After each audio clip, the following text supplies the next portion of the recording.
Carla, Luis, ¿Cómo estás? ¿cómo vivieron la jornada de hoy? Fue una jornada, yo creo que tomo tus palabras, no fue una jornada de celebración. Y después yo introspectivamente cuando volvía a mi casa y tenía que ver a mi hijo, a mi familia, lo pensaba de esa manera. Me parece que no hay nada para festejar. Fue un funcionario muy importante que dirigió no solo los destinos de la gestión anterior, sino que pasó por su escritorio temas decisivos para la vida de los argentinos. Te pones a pensar, energía, crisis energética, transporte, tragedia de 11, muertos, pérdidas millonarias para los argentinos y dinero que no fue a donde debería haber ido. Obra pública. Sistema ferroviario que nunca fue reactivado, exacto, etc. Obra pública también vinculada con caminos que nunca se hicieron, rutas, viviendas, triangulación.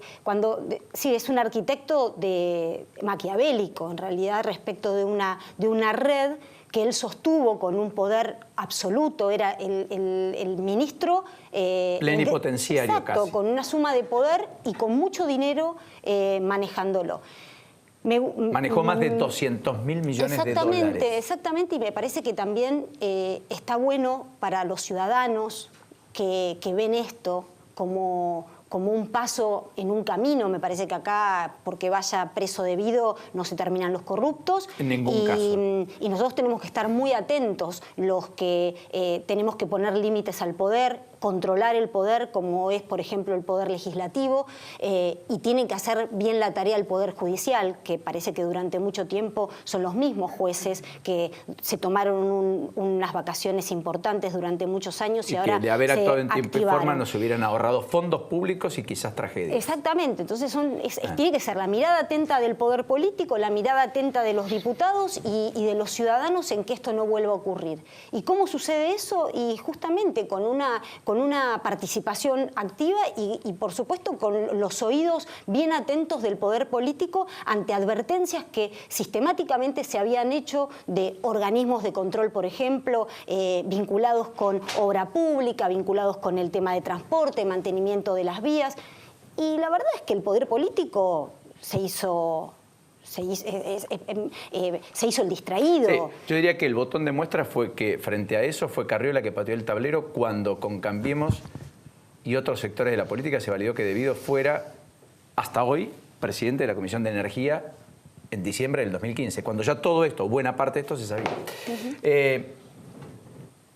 No hay margen para no aplicarle lo mismo a Menem si hay una sentencia No hay judicial. margen, no hay margen. Hoy fue una sesión histórica del Congreso de la Nación. Porque si bien hoy no podemos decir que es el fin de la corrupción, sí podemos decir que es el fin de la impunidad ligada a la corrupción. Todos sabemos que las causas de corrupción demoran en el tiempo injustificadamente, más de 12 años, que por lo general no llegan a condenas y que cuando la justicia tiene que investigar a los poderosos mira para el costado. Hoy la justicia le pegó al centro del poder en la Argentina durante 12 años como fue Julio Debido. Julio Debido, vos lo decías recién en la presentación, no solamente fue un arquitecto, no solamente fue un ministro, fue el arquitecto de un plan sistemático de saqueo en la República Argentina, en donde todos sus subordinados, vos los ves, o están o en Marcos Paz o están en Ezeiza, subordinados, parientes, familiares y entenados, y en donde además hubo un plan de cobertura para que este saqueo se realizara, porque se necesitaba un reposo y se necesitaba la esposa de Debido en la SIGEN, porque se necesitaba una Gil Carbó en la Procuración, se necesitaba un Echegaray para que guardara los secretos fiscales en la FIP, se necesitaba un Esbatela en la UIF para que no informara, para que no hiciera los reportes sospechosos y para que este saqueo se produjera. Estamos hablando de 6.995 millones de dólares. Y empresarios que pagaban lo que y no empresarios, pero por supuesto, y ahí está Báez como el principal exponente, pero yo no creo que toda la plata de Debido la tenga en su casa, no la tiene, la repartió. ¿Y a quién se la repartió? La justicia por primera vez se anima a atacar al corazón de la matriz corrupta en la República Argentina,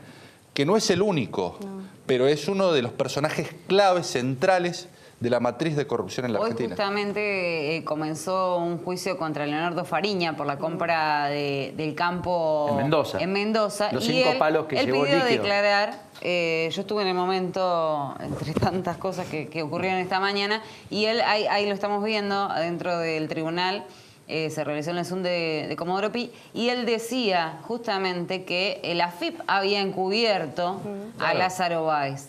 Porque dice, yo fui la persona que fue a hacer la compra con dinero de otra persona. A mí me están endilgando algo, cuando en realidad es a otra. Pero en ese periodo, desde el momento que yo fui a declarar, dice, el 8 de mayo o 8 de abril, no recuerdo bien la fecha, dice, el patrimonio de Lázaro Báez se acrecentó en más de 400 millones de pesos.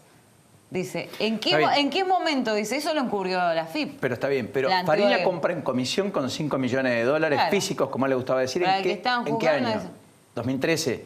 Sí. Y después lo pone a su nombre porque él dice que en realidad Lázaro Báez le dice, bueno, ponelo a tu nombre, porque en realidad sí te pago los favores de llevarme la plata a Suiza, etcétera, que es la operación que él relata, que después dijo, bueno, en Renata quería ficción, le di ficción frente a Jorge Rial, y luego termina diciendo que en realidad lo que había dicho era cierto, y por eso acogiéndose un programa de protección de testigos. Claro, exactamente. Hablando de cosas que sucedieron hoy también, la Cámara Federal confirmó los procesamientos de Lázaro Báez, de sus hijos, de Láscar, de Fariña, de todos en la causa de la ruta del dinero acá. Ya está ahí nomás de empezar de elevarse a juicio oral esta causa, porque la Cámara, si bien le revoca la incompetencia que pidió el juez Cassani, lo habilita a que mande a juicio oral esta parte.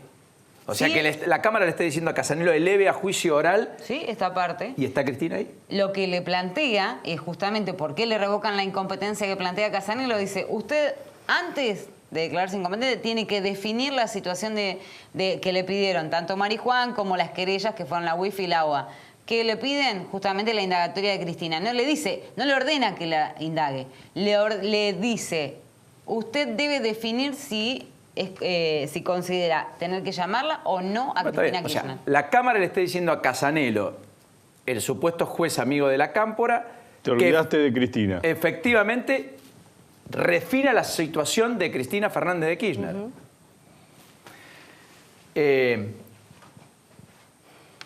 ¿Sabe y entiende el gobierno que no tiene licencia para una cuenta bancaria en el exterior no declarada, para ningún escándalo de corrupción que daña la imagen pública que el hermano del presidente blanquee 35 millones de dólares sin que se sepa de dónde lo sacó, ni cómo lo trajo, ni cómo lo generó, ni cómo lo gestó, etcétera? ¿Entiende, Cambiemos, que eso es grave? Todos tenemos que estar a derecho y todos tenemos que ser iguales ante la ley, que era uno de los principios que se había roto en el anterior gobierno, cuando vos veías que los tipos, por ejemplo, desviaban 264 millones de pesos en Río Turbio sin ningún tipo de consecuencia, o cuando veías que cobraban sobreprecios por más de 7.000 millones de dólares, digo, y todos los órganos de control apañaban esa situación, que esto era lo grave, digo. Porque vos fíjate lo que pasó con Gil Carbó. Cuando se denuncia a Lázaro Báez, ¿qué hace Gil Carbó? En lugar de investigar a Lázaro Báez, pisó la investigación y terminó denunciando al fiscal que había iniciado esa investigación, que era Campagnoli. Digo, este era el Estado que teníamos durante el kirchnerismo, en donde hubo corrupción de Estado. Tuvimos una década robada en la República Argentina con un poder judicial absolutamente sometido, producto de la presión que ejercía el Poder Ejecutivo con los intentos de reformar el Consejo de la Magistratura que obtuvo, de democratizar la justicia. Digo, claro está que tenían un pleno dominio de cada uno de los resortes y controles. ¿Solo eso o como Freiler usufructuaban también pero por supuesto, Yo puedo intervenir. Sí. Yo no lo quiero desilusionar a Luis, pero me parece que no se nos puede pasar inadvertido entre tanto festejo de algunos sectores. No digo que vos personalmente hayas festejado y haciendo pogo hoy en el Congreso. No, nadie hizo pogo. Por eso. No digo que vos lo hayas hecho. Me parece que hay sectores hipócritas de la sociedad que hoy, utilizando la figura de debido, que está totalmente, justificadamente detenido, y me parece que hoy actuamos con responsabilidad política los diputados que votamos a favor del desafuero, porque nosotros tenemos una responsabilidad política, no jurisdiccional ni judicial penal, sino política. Parece que no se puede pasar inadvertido el hecho de que no estén sucediendo algunas ciertas cosas en este gobierno que por eso, tiene que investigar, pero no seamos hipócritas. Aranguren está haciendo las mismas maniobras desde el Ministerio de Energía. Digámoslo, porque si no, no vamos a esperar 2 años para decirlo. Nosotros no tenemos ningún problema.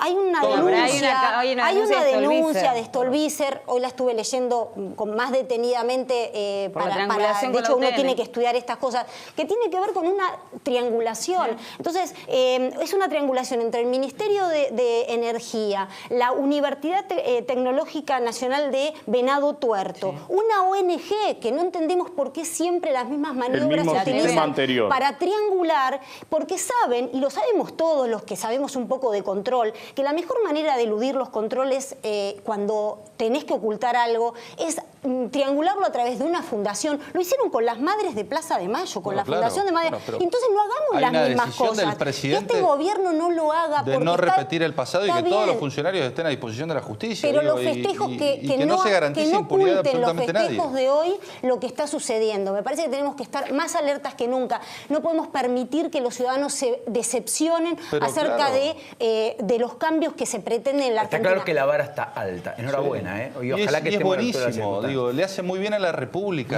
Porque si nosotros no desaforábamos, si el Congreso no desaforaba a Julio De Vido, terminábamos siendo encubridores y cómplices. Porque la Cámara y los jueces habían sido muy claros. La permanencia en libertad de Julio De Vido ponía en peligro el fin del proceso. Quiero preguntarte, Luis, antes de despedirte, por algo que pasó en tu provincia, en Mendoza, donde Cornejo logró que se aprobara la modificación del método para elegir jueces. La Cámara de Diputados le dio ya sanción final a la reforma del Consejo de la Magistratura, que fue enviado del Poder Ejecutivo. La idea es terminar con la patria judicial, es decir, 98% de los que llegaban a jueces pertenecían a la justicia. Abogados que pateaban los tribunales, solo el 2% llegaba. ¿Por qué? Porque tenían menos facilidades, porque tenían licencia los que estaban dentro de la justicia, porque a las 2 de la tarde dejaban de trabajar, porque no tenían un servicio de horario extendido, porque tenían días de estudio, porque tenían un sinfín y además relaciones. Me parece sintomático que también en la justicia terminemos con la familia judicial, el hijo de, el primo de, el pariente de. Y es más, si pudiéramos terminar a través de concursos, que la política sea el que agilice todo eso y que la política no sea la que termine siendo cómplice de los buenos o malos jueces. Sí, claro, fue una de las medidas que propusimos en campaña. Dijimos, en la cena del Colegio de Abogados, dijimos, bueno, hay que garantizar igualdad de oportunidades al acceso a la justicia, porque de lo contrario termina siendo un campo minado para quienes ejercen la profesión y termina siendo prácticamente un camino de rosas para quienes están en los estrados judiciales por las facilidades que tienen a la hora de ingresar. Luis, gracias. Carla, muy gentil. ¿Van a estar el lunes en el centro, en el CCK? Probablemente estemos, sí. No sé. Hoy me dijo Graciela Camaño que no va. No, bueno, por eso no. Tendré que preguntarle a Graciela.